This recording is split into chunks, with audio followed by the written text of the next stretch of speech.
दुनिया के नक्शे पर एक ऐसा खित्ता है जिसका नाम तारीख की किताबों में बार बार आता है, लेकिन आज के अखबारात में उसे ढूंढना मुश्किल है। ये खित्ता न सिर्फ जमीन का एक हिस्सा है, ये एक तसव्वुर है, एक वादा है और एक पेशगोई है जो सदियों से उलमा की जबानों पर है। इस खित्ते का नाम है खुरासान। आज से 1400 साल पहले जब अरब के रेगिस्तानों में इस्लाम का सूरज तुलू हो रहा था, उस वक्त के मुसलमान एक ऐसे मुस्तकबिल के बारे में सुन रहे थे जो अभी आना बाकी था। नबी करीम सल्लल्लाहु अलैहि वसल्लम की ज़बान मुबारक से ऐसे अल्फाज निकले जो आज भी मुहद्दिसीन की किताबों में महफूज हैं। इन अल्फाज में एक जगह का जिक्र था। मशरिक की तरफ से, खुरासान की सिमत से काले झंडों का लश्कर आएगा। ये डॉक्यूमेंट्री इसी पेशगोई की, इसी खित्ते की और आज के हालात की कहानी है। आज अगर आप किसी भी जदीद नक्शे पर खुरासान लिखकर तलाश करें तो आपको ईरान के शुमाल मशरिक में एक सूबा मिलेगा जिसका नाम खुरासान रज़वी है, जिसका मरकज शहर मशहद है। लेकिन तारीखी खुरासान इससे कहीं बड़ा था। कदीम ज़माने में खुरासान एक वसी खित्ते का नाम था जो आज के ईरान के मशरक़ी हिस्से से शुरू होता, अफ़गानिस्तान के बेशतर इलाकों से गुज़रता, पाकिस्तान के शुमाल मगरबी हिस्सों तक फैलता और वस्ती एशिया के कुछ हिस्सों ताजिकिस्तान, उज़्बेकिस्तान तक जाता था। इस खित्ते में मरू, नैशापुर, हारात, बल्ख और गजनी जैसे शहर आते थे। वो शहर जो एक ज़माने में इल्म, फ़लसफ़े, शायरी और फ़ौजी ताकत के मराकिज़ थे। खुरासान वो सरज़मीन थी जहाँ से इमाम बुखारी उठे, जहाँ से इमाम तिरमज़ी ने हदीसें जमा की, जहाँ से इब्न सीना ने तिब के नज़रियात दिए और जहाँ से रूमी ने इश्क की ज़बान सीखी। ये ज़मीन खाली नहीं थी, ये ज़मीन इल्म और मुजद्दुद-जहद से भरी हुई थी। और फिर इसी ज़मीन से एक और चीज़ उठी, एक लश्कर, काले झंडों वाला लश्कर। मुस्नद अहमद और इब्न माजा में एक रिवायत मौजूद है। मुहद्दिसीन ने इस रिवायत की सनद पर बहस की है। कुछ ने इसे ज़ईफ़ कहा, कुछ ने इसे अलामात के सयाक में काबिल ज़िक्र करार दिया। लेकिन जो बात तय है वो ये है कि ये रिवायत सदियों से उलमा की किताबों में मौजूद रही है और इसे यकसर रद्द नहीं किया गया। इस रिवायत के अल्फाज कुछ इस तरह से हैं। इज़ा रअयतुमुर रायातिस्सूद क़द जाअत मिन खुरासान फ़अतूहा वलौ हब्वन अला थल्ज फ़इन्न फ़ीहा खलीफ़तुल्लाहिल महदी। यानी जब तुम देखो कि काले झंडे खुरासान से आएं तो उनकी तरफ जाओ, चाहे बर्फ पर घिसटते हुए जाना पड़े, क्योंकि उनमें अल्लाह का खलीफा महदी होगा। ये अल्फाज सुनते ही दिल में एक अजीब सी कैफियत पैदा होती है। ये महज एक तारीखी रिवायत नहीं लगती, ये एक ऐसा पैगाम लगता है जो वक्त की दीवार को पार करके आज तक पहुंचा है। नाईम बिन हम्माद ने अपनी किताब अल-फितन में इस किस्म की रिवायात को तफसील से जमा किया है। इब्न कसीर ने अल-बिदाया व निहाया की 19वीं जिल्द में आखिरी ज़माने की अलामात पर बहस करते हुए खुरासान के लश्कर का जिक्र किया है। ये वो उलमा हैं जिनकी इल्मी अमानत पर कोई सवाल नहीं करता। लेकिन इससे पहले कि हम आज के हालात की तरफ आएं, तारीख में एक कदम पीछे चलते हैं, क्योंकि खुरासान से काले झंडों का एक लश्कर एक बार पहले भी उठा था और उसने दुनिया बदल कर रख दी थी। सन 132 हिजरी यानी आज से तकरीबन 1300 साल पहले उमवी खिलाफत अपने आखिरी अय्याम में थी। दमिश्क के महल्लात में उमरा अय्याशी में डूबे हुए थे। इसी वक्त खुरासान के शहर मर्व से एक शख्स उठा, अबू मुस्लिम खुरासानी। उसने काले रंग के झंडे उठाए और एक तहरीक शुरू की जिसे दावत अब्बासिया कहा जाता है। ये लश्कर मर्व से नैशापुर की तरफ बढ़ा, फिर री की तरफ, फिर इराक की तरफ, और जब ये लश्कर ज़ाब के किनारे पहुंचा तो उमवी फौज बिखर गई। आखिरी उमवी खलीफा मरवान सानी भागता रहा और बिलाखिर मिस्र में मारा गया। بنو عباس کی خلافت قائم ہوئی اور اس کا پرچم کالا تھا۔ عباسی خلافت نے بغداد کو دنیا کا مرکز بنایا، علم کا دور آیا، بیت الحکمہ بنا اور مسلمانوں کی تاریخ کا ایک سنہرا باب شروع ہوا۔ تو کیا یہ وہی پیشین گوئی تھی جو پوری ہوئی؟ علماء اس پر اختلاف رکھتے ہیں۔ بعض کہتے ہیں کہ وہ لشکر ایک اشارہ تھا، مکمل پیشین گوئی نہیں۔ اصل پیشین گوئی کا تعلق امام مہدی کے خروج سے ہے، اور امام مہدی ابھی نہیں آئے، تو آنے والا لشکر ابھی باقی ہے۔ اب ذرا آج کے نقشے کو دیکھتے ہیں۔ تاریخی خراسان کے علاقے آج 3 بڑے ممالک میں بٹے ہوئے ہیں: ایران، افغانستان اور پاکستان۔ ایران، جو تاریخی خراسان کا سب سے بڑا وارث ہے، آج مشرق وسطیٰ میں ایک بڑی فوجی طاقت ہے۔ اس کے پاس ایک منظم فوج ہے، بیلسٹک میزائل ہیں، ڈرون ٹیکنالوجی ہے اور ایک وسیع خفیہ نیٹ ورک ہے۔ ایران نے محور مقاومت کے نام سے ایک اتحاد بنایا ہوا ہے، جس میں لبنان کی حزب اللہ، فلسطین کی حماس اور جہاد اسلامی، عراق کی حشد الشعبی، یمن کے انصار اللہ یعنی حوثی اور شام کی فورسز شامل ہیں۔ افغانستان، جو تاریخی خراسان کا قلب تھا، آج طالبان کی حکومت کے زیر انتظام ہے۔ یہ وہ سرزمین ہے جہاں 2 بڑی عالمی طاقتیں سوویت یونین اور امریکہ آ کر شکست کھا کر گئی ہیں۔ پاکستان، جو خراسان کی مشرقی سرحد تھی، آج ایٹمی طاقت ہے، دنیا کی واحد مسلمان ایٹمی طاقت۔ یہاں کے قبائلی علاقے، بلوچستان اور شمال مغربی سرحد وہ جگہیں ہیں جو تاریخی خراسان کے نقشے پر آتی تھیں۔ یہ 3 ممالک مل کر جو خطہ بناتے ہیں، وہ آج دنیا کی سیاست کا سب سے حساس علاقہ ہے۔ امریکہ یہاں موجود ہے، چین یہاں آنا چاہتا ہے، روس اس پر نظر رکھے ہوئے ہے اور اسرائیل اس سے خوف کھاتا ہے۔ تو کیا خراسان کے وہ کالے جھنڈے جن کا ذکر 1300 سال پہلے کیا گیا تھا، اب اپنی باری کا انتظار کر رہے ہیں؟ ایران کے شہر تہران میں بیت رہبری کے قریب ایک دفتر ہے جسے سپاہ پاسداران انقلاب اسلامی کا مرکز کہتے ہیں، یعنی اسلامک ریولیوشنری گارڈ کارپس، جسے مختصراً IRGC کہا جاتا ہے۔ یہ محض ایک فوجی ادارہ نہیں ہے، یہ ایران کی اندرونی اور بیرونی پالیسی کا محور ہے۔ اس کے اندر ایک خاص یونٹ ہے جسے قوت قدس یا قدس فورس کہتے ہیں۔ یہ یونٹ ایران کی بیرون ملک فوجی کارروائیوں کا ذمہ دار ہے۔ قوت قدس کی سرگرمیاں پورے مشرق وسطیٰ میں پھیلی ہوئی ہیں۔ لبنان میں حزب اللہ کو ہتھیار اور تربیت، عراق میں شیعہ ملیشیاؤں کو منظم کرنا، یمن میں حوثیوں کو میزائل فراہم کرنا اور سیریا میں بشار الاسد کی حکومت کو قائم رکھنے میں مدد، یہ سب کام اسی قوت قدس کی نگرانی میں ہوتے رہے ہیں۔ جنوری 2020 میں بغداد کے قریب ایک ڈرون حملے میں قوت قدس کے سربراہ جنرل قاسم سلیمانی شہید ہو گئے۔ امریکہ نے یہ حملہ کیا، لیکن جو بات سب نے دیکھی وہ یہ تھی کہ اس حملے کے بعد ایران کا محور مقاومت کمزور نہیں ہوا، بلکہ اس نے اور زیادہ پھیلاؤ اختیار کیا۔ اکتوبر 2023 میں غزہ میں جنگ شروع ہوئی۔ اسرائیل نے غزہ پر حملے شروع کیے اور اس وقت تمام دنیا نے دیکھا کہ محور مقاومت کیسے حرکت میں آیا۔ لبنان سے حزب اللہ نے شمالی اسرائیل پر میزائل داغے، یمن سے حوثیوں نے بحیرہ احمر میں اسرائیلی اور مغربی بحری جہازوں کو نشانہ بنایا، عراقی ملیشیاؤں نے امریکی اڈوں پر حملے کیے اور ایران نے خود پہلی بار براہ راست اسرائیل پر ڈرون اور میزائل داغے۔ یہ پہلی بار ہو رہا تھا۔ ایران نے براہ راست اسرائیل پر حملہ کیا اور یہ ایک نئی دنیا کا آغاز تھا۔ اس پوری صورتحال کو سمجھنے کے لیے قرآن کریم کی ایک آیت پر غور کرنا ضروری ہے۔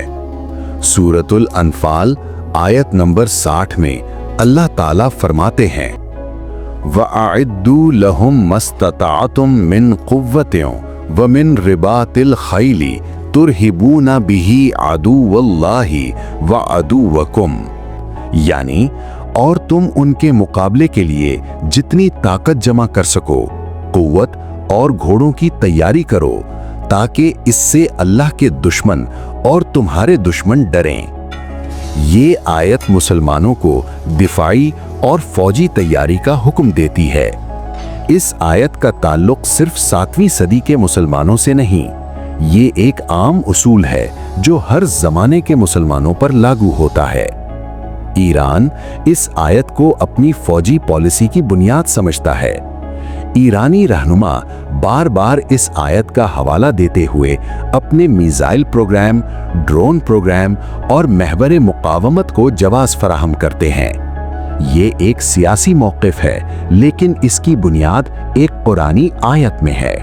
3 صدی ہجری میں مصر کے شہر اسکندریہ کے قریب ایک عالم اپنے قلم کے ساتھ بیٹھے ہوئے تھے۔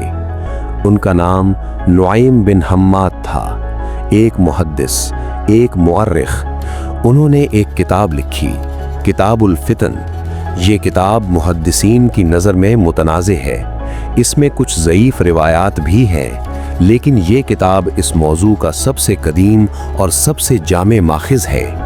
اس کتاب میں نعیم بن حماد نے خراسان، کالے جھنڈوں، مشرق سے آنے والے لشکر اور امام مہدی کے خروج کے بارے میں سینکڑوں روایات جمع کی ہیں۔ کچھ روایات بیان کرتی ہیں کہ مشرق سے آنے والا لشکر پہلے عراق پر قابض ہوگا۔ کچھ روایات بتاتی ہیں کہ یہ لشکر شام کی طرف بڑھے گا۔ کچھ روایات میں ذکر ہے کہ اس لشکر کے ساتھ ایک عالم اور ایک عادل شخص ہوگا جو لوگوں کو راہ دکھائے گا۔ ابن کثیر نے البدایہ والنہایہ میں ان روایات کا تجزیہ کرتے ہوئے لکھا کہ آخری زمانے کی علامات ایک دوسرے سے جڑی ہوئی ہیں اور خراسان کا لشکر انہی علامات کی زنجیر کا ایک حلقہ ہے۔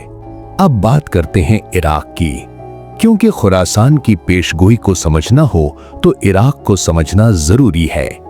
عراق، جسے ارض السواد یعنی سبز زمین کہا جاتا تھا، دجلہ اور فرات کے درمیان وہ خطہ ہے جہاں بابل کی تہذیب جنمی، جہاں خلیفہ ہارون رشید نے بغداد کو دنیا کا مرکز بنایا، اور جہاں آج بھی مسلمانوں کے مقدس ترین مقامات موجود ہیں۔ نجف اشرف، جہاں حضرت علی رضی اللہ عنہ کا مزار ہے۔ کربلا، جہاں حضرت امام حسین رضی اللہ عنہ کا روضہ ہے۔ سامرہ، جہاں 11ویں اور 12ویں امام کے مزارات ہیں۔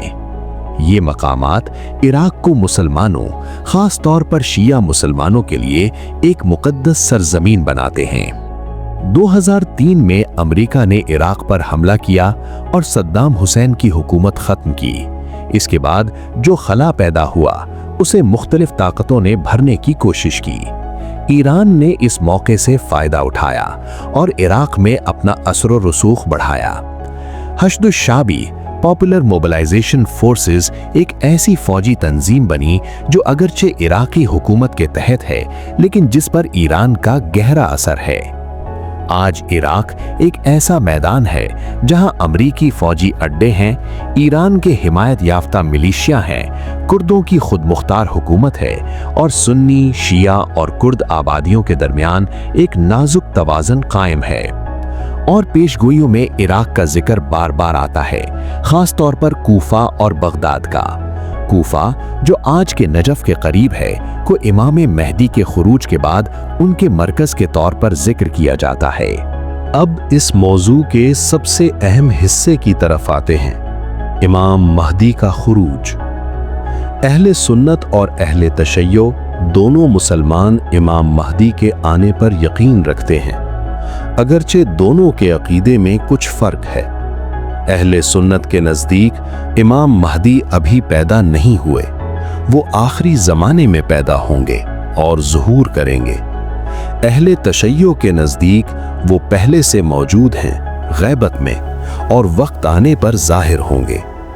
لیکن دونوں اس بات پر متفق ہیں کہ امام مہدی کا خروج مکہ مکرمہ سے ہوگا، خانہ کعبہ کے قریب، رکن اور مقام ابراہیم کے درمیان، اور وہاں لوگ ان کے ہاتھ پر بیعت کریں گے۔ دونوں اس بات پر بھی متفق ہیں کہ امام مہدی کا ظہور ایک ایسے وقت میں ہوگا جب دنیا میں ظلم، فساد اور جنگوں کی بھرمار ہوگی، جب مسلمان کمزور اور پریشان ہوں گے اور دشمن طاقتور۔ اور اس ظہور سے پہلے علامات میں سے ایک علامت खुरासान से काले झंडों वाला लश्कर आएगा। यहाँ रुक कर एक अहम बात कहनी जरूरी है। ये डॉक्यूमेंट्री ये दावा नहीं करती कि आज का ईरान वही लश्कर है जिसका जिक्र हदीस में है। ये डॉक्यूमेंट्री ये भी नहीं कहती कि इमाम मेहदी का ज़हूर करीब है या दूर है, क्योंकि गैब का इल्म सिर्फ अल्लाह के पास है। लेकिन जो सवाल जहनों में उठता है और जो एक तज्जियाती नुक्ता नज़र से काबिल गौर है, वो ये है, आज जो हालात हैं क्या वो उन हालात से मुशाबहत रखते हैं जिनका जिक्र रिवायात में है। ईरान का खित्ता जो तारीखी खुरासान का हिस्सा है, आज एक बड़ी फौजी ताकत है। इसके पास लश्कर हैं, हथियार हैं, इत्तेहादी हैं। ये लश्कर महबर मुकाविमत के नाम से मशरिक़ वुस्ता में सरगर्म है। इराक में इसकी मौजूदगी है, शाम में इसकी फौजें हैं, लबनान में इसका असर है, यमन में इसके हिमायत पर्दा गिरोह हैं। और ये तमाम सरगर्मियां एक ऐसे वक्त में हो रही हैं जब दुनिया में फितनों और जंगों का सिलसिला जारी है, फलस्तीन पर जुल्म हो रहा है और मुसलमान दुनिया भर में मुश्किलात का सामना कर रही हैं। ये मुशाबहत जहन को सोचने पर मजबूर करती है। अब अफगानिस्तान की बात करते हैं, वो मुल्क जिसे तारीखी खुरासान का कल्ब कहा जाता था। हेरात, बल्ख, गजनी, कंधार, ये वो शहर हैं जो तारीखी खुरासान की रूह थे। ये वो सरजमीन है जहां से इस्लाम वस्ती एशिया तक फैला, जहां से उलमा और सूफिया ने अपना सफर शुरू किया और जहां आज भी दुनिया की तवज्जो मरकूज है। अफगानिस्तान की तारीख दर्द और मुजाहिमत की तारीख है। अंग्रेजों ने अफगानिस्तान को फतह करने की कोशिश की, नाकाम रहे। सोवियत यूनियन 1979 में दाखिल हुआ, 10 साल लड़ता रहा और 1989 में शिकस्त खाकर निकला। अमेरिका 2001 में आया, 20 साल तक रहा और 2021 में चला गया। हर बार अफगानिस्तान ने बड़ी ताकतों को शिकस्त दी, इसीलिए इसे सल्तनतों का कब्रिस्तान कहा जाता है। और आज अफगानिस्तान पर तालिबान की हुकूमत है, एक ऐसी तहरीक जो खुरासान की उसी सरजमीन से उठी जिसका जिक्र रिवायात में है। तालिबान ने खुद को इमारत इस्लामी खुरासान के नाम से मुंसलिक किया है, अगरचे दाइश खुरासान भी इसी नाम को इस्तेमाल करती है जो तालिबान की दुश्मन है। ये नाम का तनाज़ा भी बताता है कि खुरासान का तसव्वुर आज भी कितना ताकतवर है कि मुख्तलिफ गिरोह इस नाम को अपनाना चाहते हैं। और पाकिस्तान जो आज एक एटमी ताकत है।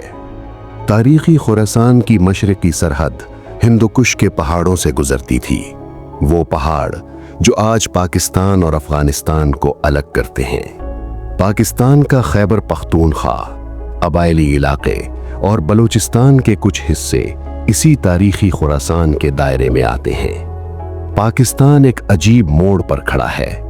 एक तरफ वो अमेरिका का तारीखी इत्तेहादी रहा है, दूसरी तरफ उसका चीन के साथ गहरा ताल्लुक है, तीसरी तरफ ईरान उसका पड़ोसी है और चौथी तरफ अफगानिस्तान जिसके साथ पाकिस्तान का रिश्ता पेचीदा और गहरा दोनों है।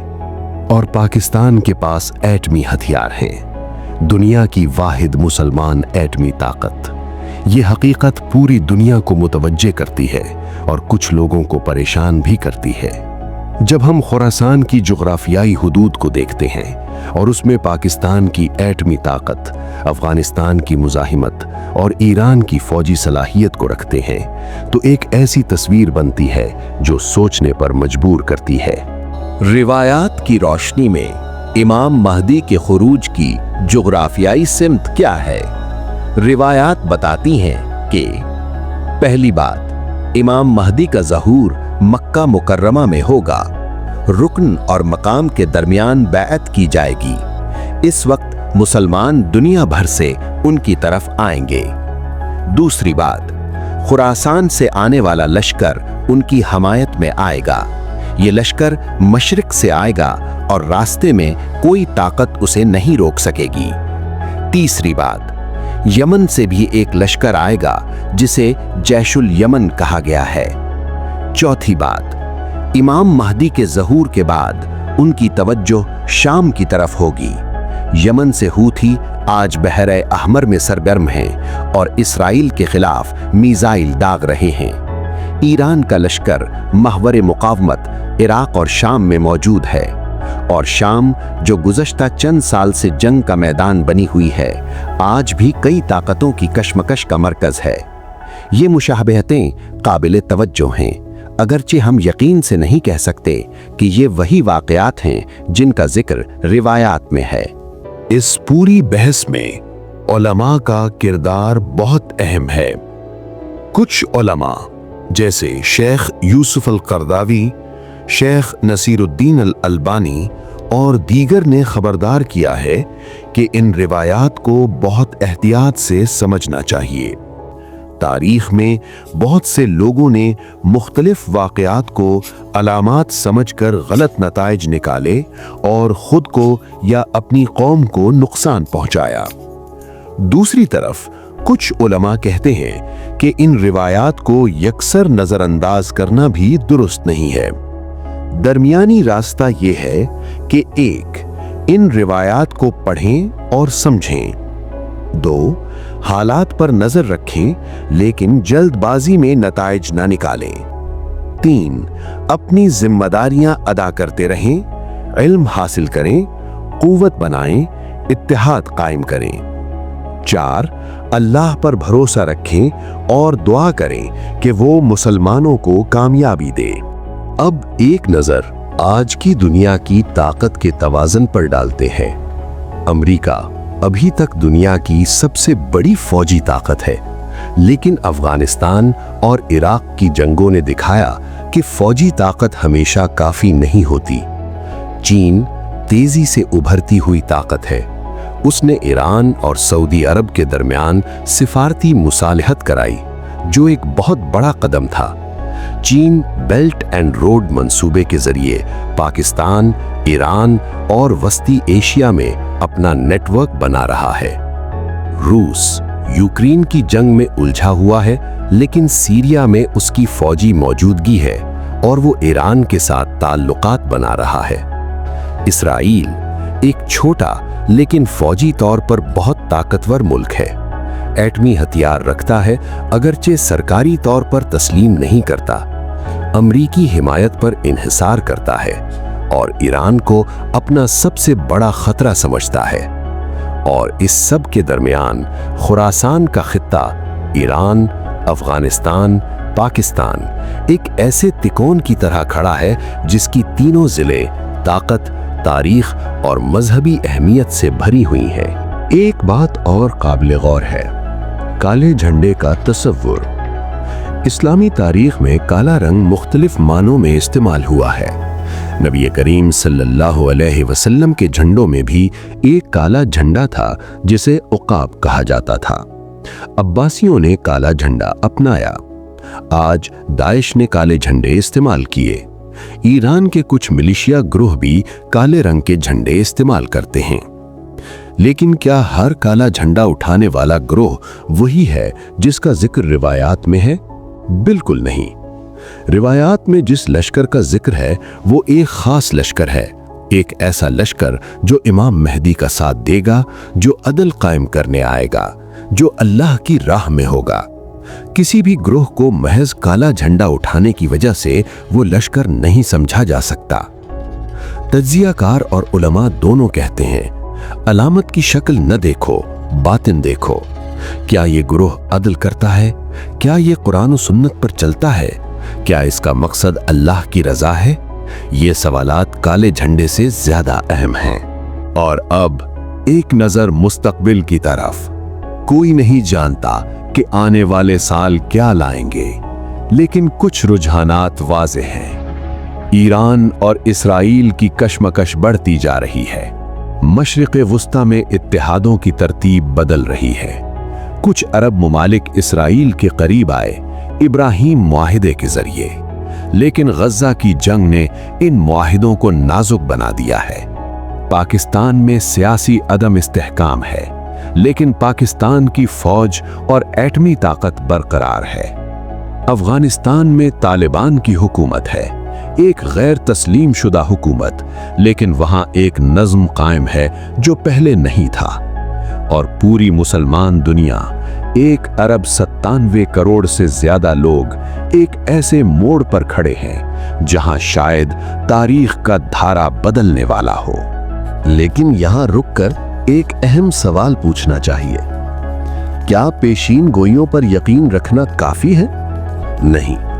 कुरान ने सूरतुल अनफाल में जो आयत दी है, वअइद्दू लहुम मस्तताअतुम मिन कुव्वतिन, यानी जितनी ताकत जमा कर सको करो, ये आयत महज इंतजार का हुक्म नहीं दे रही, ये तैयारी का हुक्म है। एक मुसलमान की जिम्मेदारी है कि वो इल्म हासिल करे, क्योंकि जहालत सबसे बड़ी कमजोरी है। इत्तिहाद कायम करे, क्योंकि तफरीका दुश्मन का सबसे बड़ा हथियार है। कुव्वत बनाए, इक्तिसादी, फौजी, इल्मी, क्योंकि कमजोर कौम का मुस्तकबिल दूसरों के हाथ में होता है। अखलाक दुरुस्त करे, क्योंकि अल्लाह उस कौम की मदद करता है जो खुद को दुरुस्त करती है। और दुआ करे, क्योंकि आखिरकार सब कुछ अल्लाह के हाथ में है। पेशीन गोइयों पर यकीन रखना ईमान का हिस्सा है, लेकिन पेशीन गोइयों का इंतजार करते हुए अपनी जिम्मेदारियों से मुंह मोड़ लेना, ये नादानी है।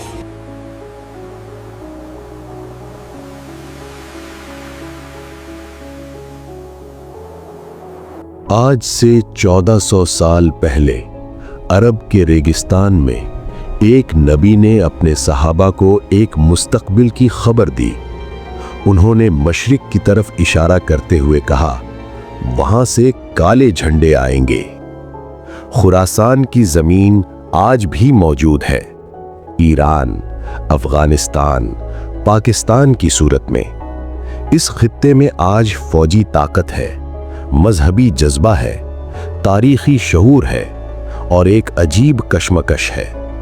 लेकिन एक मुसलमान के तौर पर, एक इंसान के तौर पर यह सोचना जरूरी है कि हम किस तरफ खड़े हैं, जुल्म की तरफ या अदल की तरफ, तफरीके की तरफ या इत्तिहाद की तरफ, जहालत की तरफ या इल्म की तरफ। खुरासान का सफर जुग्राफियाई सफर से ज्यादा एक रूहानी सफर है। काले झंडे किसी कपड़े के टुकड़े का नाम नहीं, वो एक इरादे का नाम है, एक अज़्म का नाम है, एक कुर्बानी के अहद का नाम है। दुआ करो, लड़ो नहीं, सोचो, भटको नहीं, बनो, टूटो नहीं, क्योंकि तारीख उसी कौम को याद रखती है जो मौजूद हो, न सिर्फ जिंदा बल्कि बेदार। और अल्लाह ही सबसे बेहतर जानता है।